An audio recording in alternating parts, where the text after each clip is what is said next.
स्वच्छता ही सेवा এই স্বচ্ছ ভারত অভিযান চালিছি সারা ভারত বর্ষ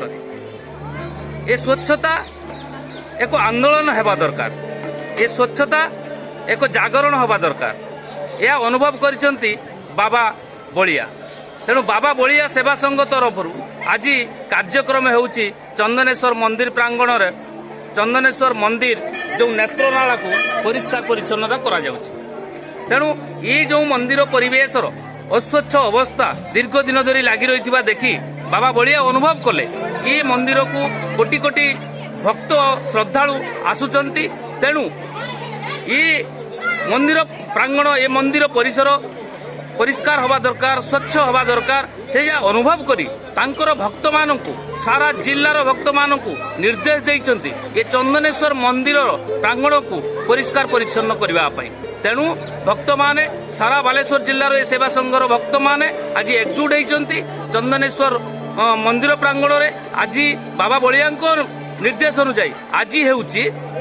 पंक उद्धार एकादशी तेणु ए पंक उद्धार एकादशी रे ये नेत्रनालार पंक उद्धार करी ये पंक उद्धार एकादशी को सार्थक करुचंती बाबा बलिया सेवा संघर भक्त माने तेणु ये जो स्वच्छता संबंध रे ये मंदिर प्रांगण स्वच्छता संबंध रे कूड़ कूड़ अलिया आवर्जना ये मंदिर प्रांगण रे पड़ीथिला तेणु स्वयं मु दिलीप कामिला निजे नहीं तहसीलदार सामने रखी प्रतिवाद करथिली एवं क्रांति ओडिया रे यह प्रचारित होइतिला एवं यह सारा ओडिशा रे यह प्रभाव विस्तार करथिला सेही प्रभाव रे आज स्वेच्छासेवी संगठन माने आज आगे आसुचंती विभिन्न भक्त माने श्रद्धालु माने स्वेच्छाकृत भाव रे आगे आसुचंती एही चंदनेश्वर मंदिर को स्वच्छ सुंदर एवं परिमल करबा पई आमर स्वेच्छासेवी संगठन तरफ बारंबार तहसीलदार निकट दाबी होती स्वच्छता निमंते आम जन स्वेच्छासेवी दिलीप कामिला ये प्रतिवाद करते प्रतिवाद फल चंदनेश्वर जू परिसर में समस्त प्राय कूड़ कूड़ जो आवर्जना से पूरा अपसर जाकर चेष्टा जो चंदनेश्वर मंदिर जो परिवेश और तार स्वच्छता प्रति यथेष यत्नवान तहसीलदार होती जो मंदिर बेढ़ा या भितर हजार हजार लोक आसुंच वेस्ट बेंगल आम ओडार सब भक्त मैंने आसुंच किंतु ये मंदिर बेढ़ा भितर सफासुफी हो पारुनी ए नेत्रनाला बहुत अपरिष्कार प्रशासन किसी बुझुनी पोखरीटा देखते जो लोक गाधौं जो पा आणिक महादेव पाखे दि जाऊँगी सेगुड़ा किसी सफा होनी ये सब आम बहुत चिंतित आम भक्त मैंने आम भारी दुखित जे कहीं कम किसी होनी परिष्कार परिच्छन्न होनी ये नेत्रकुंडटा को भी कहीं सीमेंटेड करा जाऊनी मुझे बुझीपारुनी ए बाबा आदेश देइचंती जे सेठी मंदिर बेढ़ा बहुत अपरिष्कार रोची तुम जाकि प्रति वर्ष पंक उद्धार कर और सफासुफी कर जोटा कि लोकों की भल हम परिष्कार परिच्छन्न रे स्वच्छता शिशु अनंत आश्रम अहिल शाखा चंदनेश्वर तरफ सफाई अभिषेक ए सहयोग कर बालेश्वर शाखा ये सफाई कार्यक्रम करा शिशु अनंत आश्रम बढ़िया बाबा सी आसी ये प्रवचन दौथा सी आसला माने प्रथम बाबा को एवं जगन्नाथ मंदिर दर्शन करके जाऊँ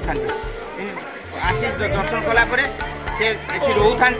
रही 5 दिन 3 दिन एमती प्रवचन प्रोग्राम होता है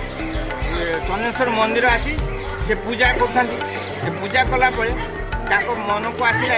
ये बासना आसूँ ये बासना केमती दूरीभूत हम एवं से सी थे सबू ये सेवायत मानू डकई खाइबा को दे धोती गामछा दे सब बुझे कौन बुझे ना ये दूध आ पैड पा ये हूँ अमूल्य जिनस या तुम्हें ये गर्भकुंड में ढाई दियो कदली चाउल चकटुकी पकाऊनी फूल पकाऊनी एगुड़ाक या भर फिंग ना या महादेव को समर्पण कर भक्त मान दे दिंतु से पीऊँ दुखी दरिद्र मैंने बच्चों पीवाई दिंतु नचेत कुंड कर संग्रह कर पैकेट कर बिक्री करते आप व्यवसाय ता सत्वे मैंने से भाया कले तेणु सी गोटे गोटे आसिकी समस्ते आम बसी गोटे सिद्धांत निगला जे प्रतिवर्ष शिवरात्रि पूर्व जो एकादशी पड़े से हूँ पंकोद्धार एकादशी पंकोद्धार एकादशी से दिन सबू नेत्रकुंड सफा करने